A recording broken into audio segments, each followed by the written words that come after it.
სასტუმრო თბილისი მერიოდში საქართველოს იუსტიციის უმაღლეს საბჭოს, იუსტიციის უმაღლეს სკოლას, თბილისის საქალაქო სასამართლოს, ივანე ჯავახიშვილის სახელობის თბილისის სახელმწიფო უნივერსიტეტთან არსებულ დავების ალტერნატიული გადაწყვეტის ნაციონალურ ცენტრს, გერმანიის საერთაშორისო თანამშრომლობის საზოგადოებასა და მართლმსაჯულების დამოუკიდებლობისა და სამართლებრივი გაძლიერების პროექტს ჯაილებს შორის სასამართლო მედიაციასთან დაკავშირებით ურთიერთ თანამშრომლობის მემორანდუმი გაფორმდა.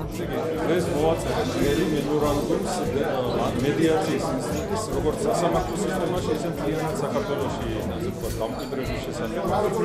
ყველა მთავარი მონაწილე, ვინც არის ამ სფეროში, სასამართლო სისტემა, ასევე ჩვენი უცხოელი პარტნიორები, მათი გამოცდილების გარეშე ჩვენ ამას ნამდვილად ვერ გავაკეთებთ, იმიტომ რომ იქ ჩვენთვის ეს სრულიად ახალი სისტემა, ასევე იუსტიციის უმაღლესი სკოლა და ჩვენ მთლიანად შევთანხმდით იმაზე, რომ დავიწყოთ სასამართლო სისტემაში ეს ინსტიტუტი, განვავითაროთ და შემდეგ უკვე შევქმნათ მედიატორები, რომლებიც განიხილავენ ამ საქმეებს.